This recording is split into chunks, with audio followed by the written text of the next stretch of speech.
Good morning, friends, and happy Wednesday. We're halfway through the week, and today we're going to finish Junie B. First Grader Shipwrecked. We're going to read Chapter 8, and we're going to read Chapter 9, because Chapter 8 is kind of short.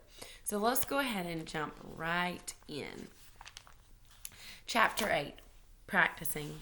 That weekend was the longest day of my life. Hold on, this is a little lopsided. Okay, there we go. That weekend was the longest day of my life.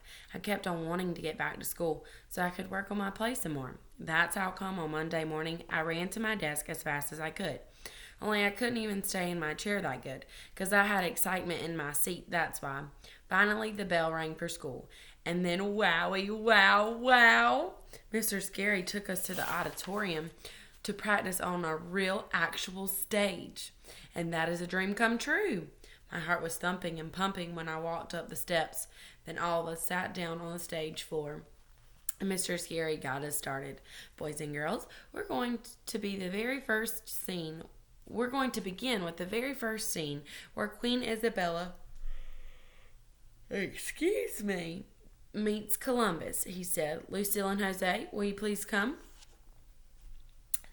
Jose and Lucille hurried to the front. Then Mr. Scary stood them on separate sides of the stage, and they walked toward each other until they met in the middle. They said their lines. Hello, sailor. My name is Richie Queen Isabella, said Lucille. Jose did a bow.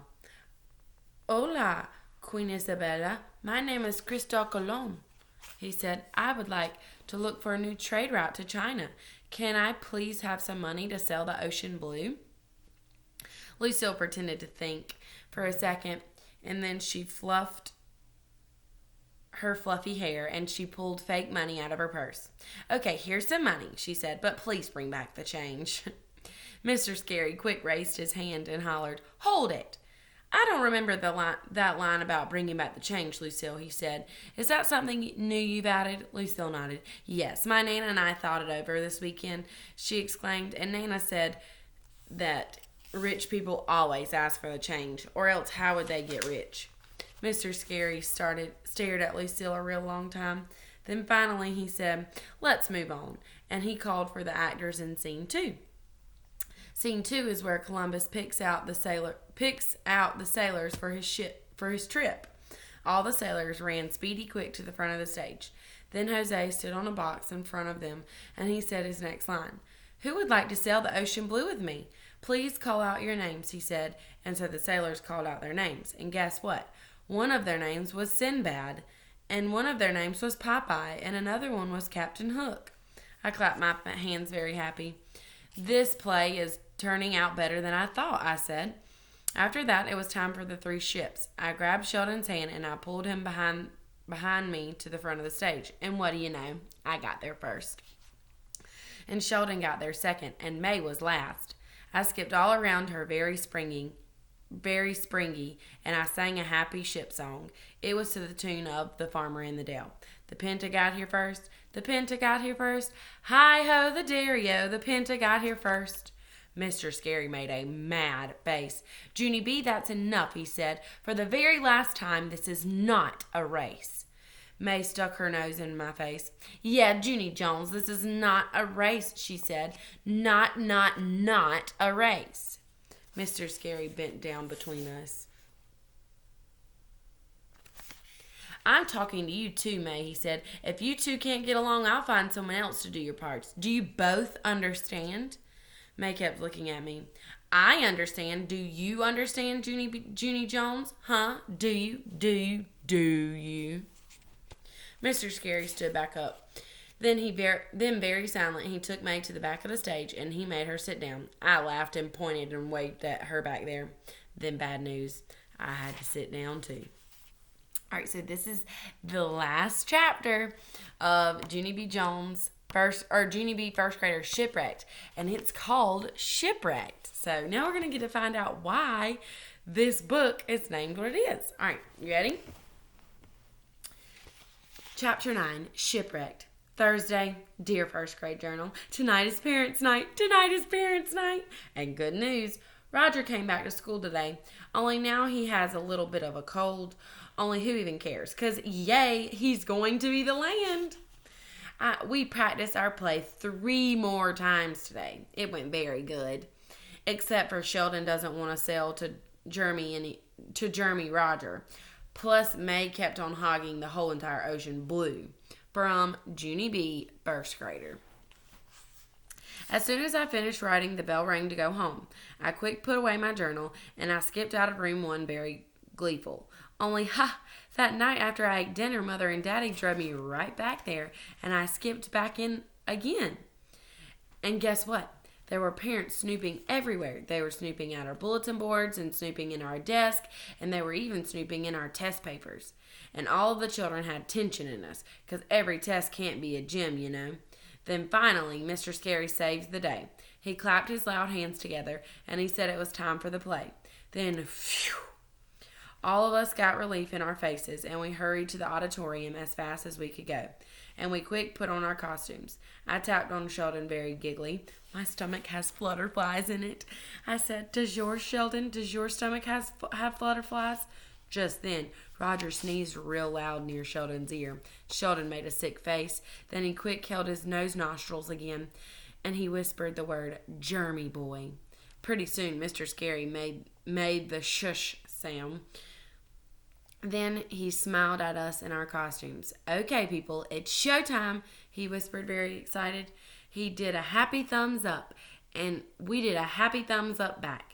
Then very slow, Mr. Scary opened the curtains, and our Columbus play began. Lucille and Jose walked to the middle of the stage. "Hello, sailor. My name is Richie, Queen Isabella," said Lucille. Jose did a bow. "Hola, Queen Isabella. My name is Cristobal Colon. I would like to look for a new trade route to China. Can I please have some money to sail the ocean blue?"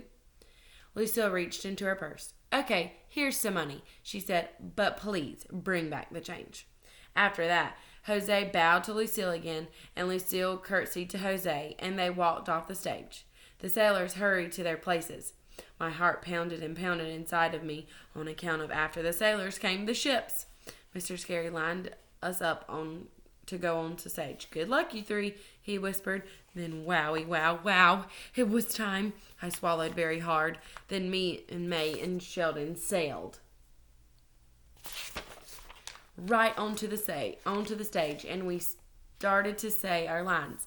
"I am the Pinta. I am the fastest ship," I said. "I am the Santa Maria. I'm the biggest ship," said May. Then Sheldon started to say his lines too. Only too bad for him, because just then Roger did another loud sneeze, and you could hear it everywhere. Sheldon scrunched his face very disgusted and looked back at him. "I am the Nina, and Roger should wash his hands," he said. Me and May looked surprised at that line, but Mr. Scary whispered to keep on going. Jose walked out and said his next words. "Ah, 3 fine ships, just what I need to sail the ocean blue. Tomorrow we will begin our journey." After that, Shirley walked out with a big sign. It said, "Okay, now it's tomorrow." The audience did a chuckle, only I don't know why. Then Camille and Chanel stretched their ocean waves across the floor, and hooray, hooray! All of us ships began to sail to Roger. There was a curvy line on the floor of the stage for us to follow. We were supposed to sail side by side, very perfect, only just as I thought. Pretty soon May tried to squeeze right in front of me, and that was just plain wrong, on account of the Santa Maria was not the fastest ship, and you can't change history. This is how come I had to speed up a teensy bit, only too bad for me, because when I speeded up, I accidentally nudged May's ship to her ship in her side, and then bam! She nudged me back hard, on purpose and crashed. The Pinta fell right off my shoulders, and I tripped over my ship, and I fell right smack on the floor.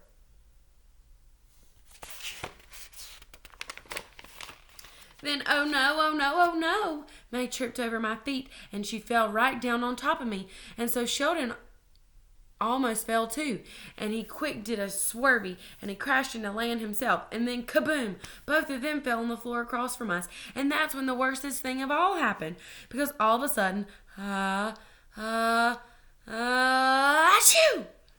Roger sneezed in Sheldon's face, and it went right directly up his nostrils. "Ah!" yelled Sheldon. Then he quick tried to get up, but he just kept falling down again, and so Mr. Scary rushed onto the stage, and he stood Sheldon up on his feet. Only more bad news, because Sheldon pulled away from him, and then vroom! Fast as a race car, he sailed right straight to Spain, and then down the stairs and off the stage, and right out of the auditorium door. I did a gasp at that sight, and then I sat there sickish and frozen. May sat there sickish and frozen too. Because now Columbus would never get to America, and it was all our fault. Uh-oh.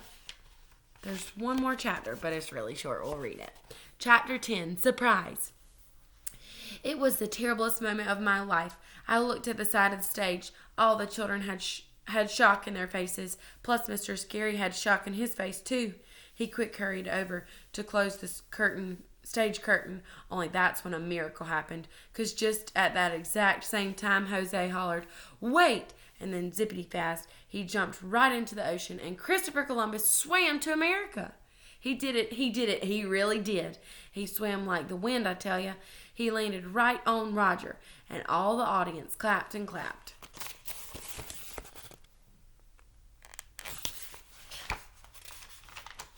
Because Columbus got to America after all. And that is not all the happy news either, because the play was last night, and so today Mr. Scary brought a delicious cake to school, and we are going to have a Yay Jose party.